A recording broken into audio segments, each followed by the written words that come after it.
Selamat pagi anak-anak. Apa kabar kalian hari ini? Selamat pagi Pak Nora, baik. Selamat pagi Bapak, baik Pak.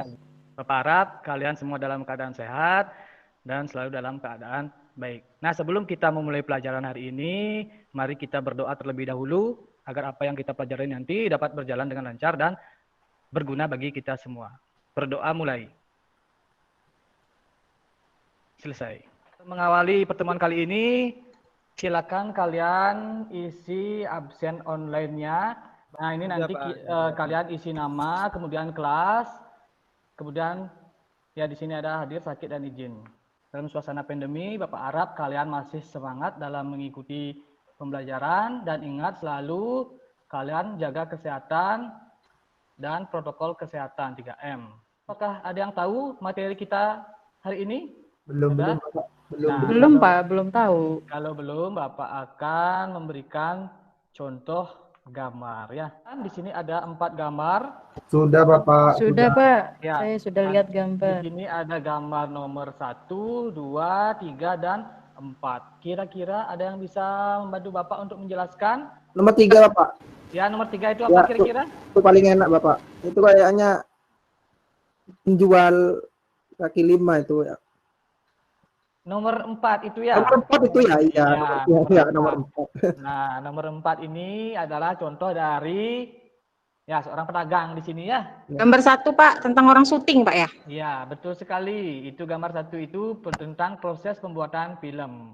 Bapak menampilkan gambar ini ada kaitannya dengan pembelajaran yang akan kita pelajari sekarang. Adapun tujuan pembelajaran kita hari ini bisa kalian lihat di sana. Yang pertama itu adalah menjelaskan pengertian ekonomi kreatif. Jadi, materi kita hari ini yaitu mengenai mengembangkan ekonomi kreatif berdasarkan potensi wilayah untuk meningkatkan kesejahteraan masyarakat. Langkah-langkah pembelajaran yang akan Bapak lakukan yaitu yang pertama itu Bapak akan memberikan atau membagikan LKPD kalian di Google Classroom. Kemudian Bapak juga akan men-share video pembelajaran, silakan nanti disimak. Nah, di sana silakan juga bentuk kelompok terdiri dari 4 sampai 5 orang ya.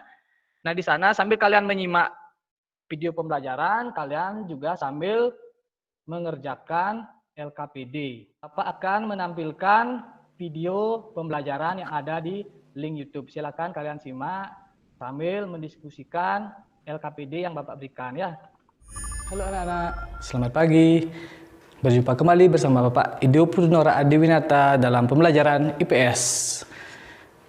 Pada pertemuan sebelumnya, Bapak sudah membahas materi mengenai perdagangan internasional. Nah, pada hari ini, Bapak akan memberikan materi mengenai mengembangkan ekonomi kreatif berdasarkan potensi wilayah untuk meningkatkan kesejahteraan masyarakat.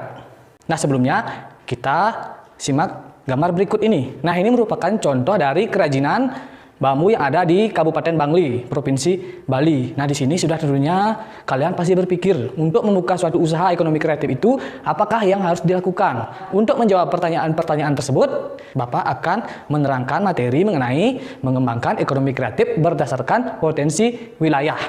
Nah, di sini adapun konsep dari ekonomi kreatif adalah sebuah konsep yang berdasarkan informasi dan kreativitas dengan mengandalkan ide dan keluasan pengetahuan dari sumber daya manusia. Di Indonesia, pemerintah membagi ekonomi kreatif menjadi 14 bidang perekonomian kreatif. Yang pertama itu adalah periklanan, arsitektur, pasar barang seni, kerajinan, layanan komputer dan software, kemudian televisi radio, dan yang terakhir itu adalah riset dan pengembangan. Nah, Bapak akan jelaskan satu persatu dari bidang ekonomi tersebut. Yang pertama itu adalah periklanan. Sudah tentunya kalian pasti mengetahui atau pernah menonton iklan, baik itu di televisi maupun papan reklame. Dalam sosial media juga ada banyak iklan, misalnya di YouTube. Kemudian yang kedua adalah arsitektur. Kegiatan ini berkaitan dengan desain bangunan secara menyeluruh baik level makro maupun mikro. Pasar barang seni. Bapak rasa kalian pasti pernah jalan-jalan atau berbelanja ke pasar seni. Nah, misalnya contohnya itu yang ada di Gianyar yaitu Pasar Seni Sukawati. Nah, di sini barang-barang yang diperdagangkan itu adalah barang-barang yang bersifat unik, langka, yang memiliki nilai estetika atau keindahan dan mempunyai nilai sejarah. Kemudian ada kerajinan, kreasi, produksi, dan distribusi produk oleh tenaga pengrajin, baik dari awal dia mendesain sampai pada proses penyelesaian produknya. Nah, di sini contohnya kerajinan tersebut ada yang terbuat dari bahan tanah liat, yaitu seperti gerabah, kemudian ada yang terbuat dari bambu, nah ini anyaman, bisa menjadi kursi dan meja. Bidang ekonomi kreatif lainnya yaitu televisi dan radio. Bapak rasa televisi dan radio ini sudah tidak asing lagi bagi kalian. Hampir setiap rumah, hampir setiap anak pasti punya televisi dan radio di rumahnya ya.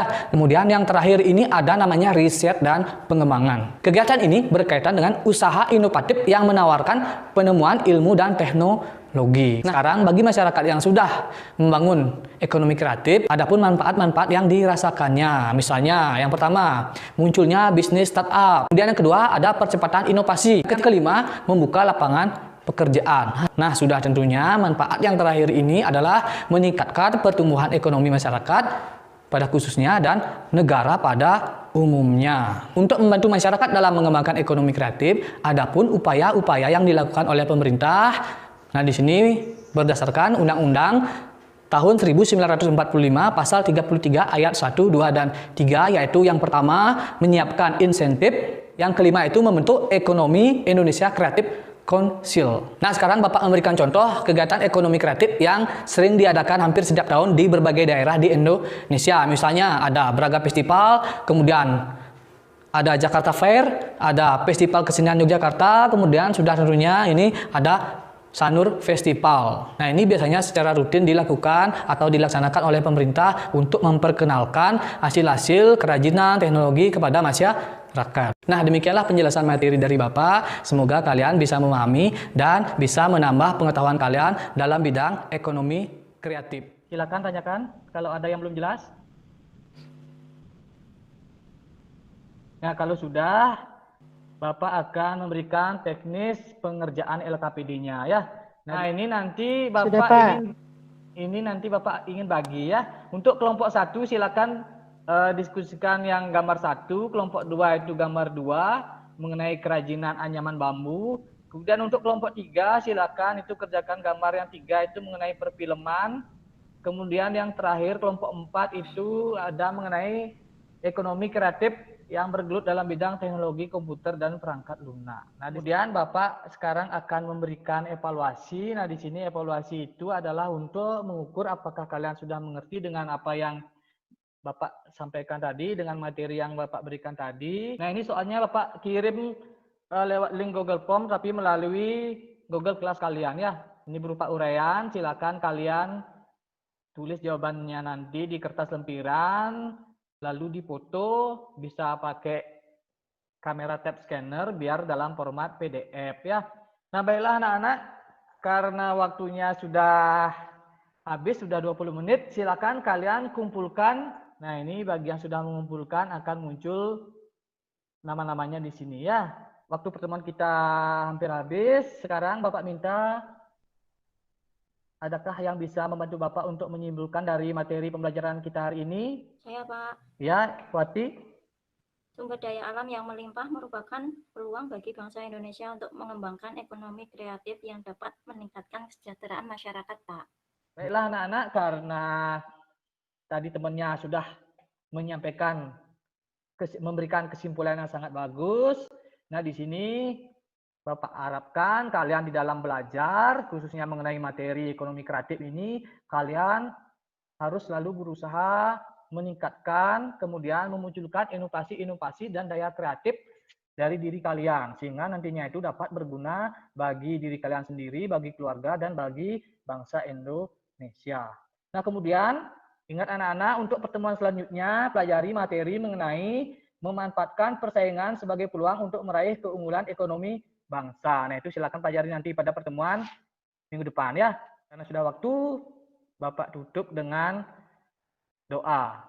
Marilah anak-anak untuk menutup pembelajaran hari ini, kita berdoa sejenak menurut agama dan kepercayaannya masing-masing. Berdoa mulai.